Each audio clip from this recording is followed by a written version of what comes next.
কাঁঠালের বিচি আর গরুর মাংস দিয়ে নতুন আরেকটি রেসিপি নিয়ে আসলাম। আশা করি আপনাদের কাছে অনেক ভালো লাগবে। হ্যালো ফ্রেন্ডস, আসসালামু আলাইকুম। সবাই কেমন আছেন? আশা করি সবাই ভালো আছেন। আপনাদের দোয়াতে আলহামদুলিল্লাহ আমিও ভালো আছি। তো বন্ধুরা, আজকে থাকছে কাঁঠালের বিচির মজাদার একটি রেসিপি।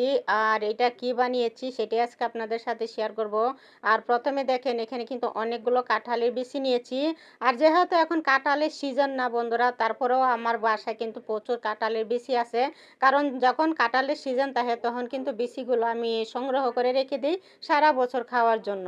যাই হোক বন্ধুরা, তো এখানে আমি কিছু বিচি অফ ক্যামেরায় ছিলে নিয়েছিলাম। তারপর ওই বিচিগুলো অফ ক্যামেরায় আবার সিদ্ধ করেও নিয়েছি। আর সিদ্ধ করার পরে কিন্তু কাঁঠালের বিচির যে খোসাটা, এটা কিন্তু আলুর মতো একদম উঠে যা, দেখতেই পারছেন আপনারা। আর চাইলেও কিন্তু আপনারা সিদ্ধ করার আগেও ছিলে নিতে পারেন। যাই হোক বন্ধুরা, আমি তো সিদ্ধ করার পরই ছিলে নিচ্ছি, কারণ আমার কাছে এভাবেই সুবিধা হয়। কারণ কাঁঠালের বিচিগুলো না একটু পুরানো হয়ে গেছে। আর উপরে যে চামড়াটা, এটা কিন্তু একটু শক্ত শক্ত হয়েছে, তো আলুর মতো টান দিলে কিন্তু ছিলে যায়। তারপরে বন্ধুরা, আমি কাঁঠালের বিচির সাথে আরও কিছু উপকরণ নিয়ে নিব। তো প্রথমে দেখেন, কাঁঠালের বিচিগুলো নিয়ে নিয়েছি। আর তার সাথে বেশ কিছুটা গরুর মাংস নিয়েছি। আর আজকের রেসিপিটাই কিন্তু কাঁঠালের বিচি আর গরুর মাংস দিয়েই হচ্ছে, তার জন্য সাথে গরুর মাংস নিয়েছি। আর এখানে 5-6টা পেঁয়াজ নিয়েছি, বড় বড় করে কেটে নিয়েছি। একটা বড় সাইজের রসুন নিয়েছি। 5-6টা কাঁচামরিচ নিয়েছি, 5-6টা শুকনো মরিচ নিয়েছি, সাথে একটা আদার টুকরো নিয়েছি। যাই হোক বন্ধুরা, তারপরে চলে আসলাম পাকঘরে। এসে একটি কড়াই বসাই দিয়েছি, তার মধ্যে সরিষার তেল দিয়েছি। আর তারপরে শুকনো মরিচগুলো আগে একটু ভেজে নিয়েছি। আর শুকনো মরিচগুলো যখন ভাজা হয়ে গেছে বন্ধুরা, তারপরে দিয়ে দিয়েছি পেঁয়াজ রসুনগুলো আর কাঁচামরিচগুলো। তো পেঁয়াজ রসুনগুলো আমি একটু ভালো করে ভাজা করে নেব। আর এদিকে আমার পেঁয়াজ রসুন ভাজা হয়ে গেছে। তারপরে দিয়ে দেবো বন্ধুরা সাথে গরুর মাংস। তো গরুর মাংসগুলো কিন্তু আমার আগের থেকেই সিদ্ধ করা ছিল, তার জন্য এখন বেশি একটা ভাজা করতে হবে না। আর এদিকে দেখেন, আপনাদের সাথে কথা বলতে বলতে কিন্তু আমার পেঁয়াজ রসুন গরুর মাংসগুলো ভাজা হয়ে গেছে বন্ধুরা। আর তারপরে একটি প্লেটে তুলে নেব। আর ওই কড়াইতে বন্ধুরা, যে কাঁঠালের বিচিগুলো আমি ছিলে রেখেছিলাম, ওই কাঁঠালের বিচিটাকে আমি হালকা করে একটু ভেজে নেব। আর এদিকে দেখেন বন্ধুরা, আমার কিন্তু কাঁঠালের বিচিগুলো ভাজা হয়ে গেছে। তো কাঁঠালের বিচিগুলো আমি একটি প্লেটে উঠিয়ে সাইড করে রেখে দিয়েছি।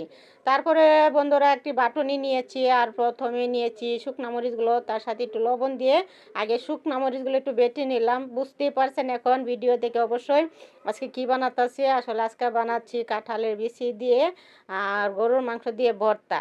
তো এই কাঁঠাল আর গরুর সরি কাঁঠালের বিচি আর গরুর মাংস দিয়ে এই ভর্তাটা কিন্তু খেতে এত ভালো লাগে, গরম গরম ভাতের সাথে তো কথাই নাই। যাই হোক বন্ধুরা, এদিকে কিন্তু আমার গরুর মাংসের ভর্তাটা হয়ে গেছে, কারণ আগে আমি গরুর মাংসের ভর্তাটা বানিয়ে নিয়েছি। আর লাস্টে দেখেন আমি এখানে দিয়ে দিয়েছি বন্ধুরা সরিষা তেল। আসলে যে কোনো ভর্তা মানেই সরিষা তেল। ভর্তার মধ্যে যদি সরিষা তেল দেন খেতেও ভালো লাগে আর সুন্দর একটা ফ্লেভারও আসে। যাই হোক, তো সরিষা তেল দিয়েও ভর্তাটাকে আমি মাখিয়ে একটি প্লেটে উঠিয়ে রেখেছি। আর ওই বাটুনিতেই যে কাঁঠালের বিচিগুলো একটু বেজে রেখেছিলাম বন্ধুরা, ওই কাঁঠালের বিচিগুলো আমি একটু ভালো করে ফিনিশিং করে নিব।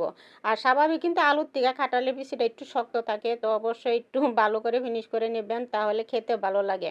যাই হোক, তো এদিকে কিন্তু কাঁঠালের বিচিটাও আমার বাটা হয়ে গেছে বন্ধুরা। আর যে গরুর মাংসটা আমি বেটে রেখেছিলাম, ওইখান থেকে অর্ধেকটা গরুর মাংস দিয়েছি। আর তার সাথে আবারও কিছুটা সরিষার তেল দিয়ে বন্ধুরা এই যে মাখিয়ে নিয়েছি। আর ফাইনালি কিন্তু আমার কাঁঠালের বিচির ভর্তাটা হয়ে গিয়েছে বন্ধুরা। তারপরে এই যে একটি প্লেটে তুলে নিলাম। আর পাশে নিয়ে নিলাম যে গরুর মাংসের ভর্তাটা রেখেছিলাম, সেই গরুর মাংসের ভর্তাটাও নিয়ে নিয়েছি। তো বন্ধুরা, আমার গরুর মাংসর রেসিপিটা আপনাদের কাছে কেমন লেগেছে অবশ্যই কিন্তু জানাবেন। আর আমি তো আমার আম্মাজানদের জন্য কাঁঠালের বিচির ভর্তা বানিয়ে ফেলেছি। আপনারাও কিন্তু বাসায় এভাবে ট্রাই করে দেখতে পারেন। কাঁঠালের বিচির ভর্তাটা কিন্তু সত্যিই খেতে অনেক মজা লাগে।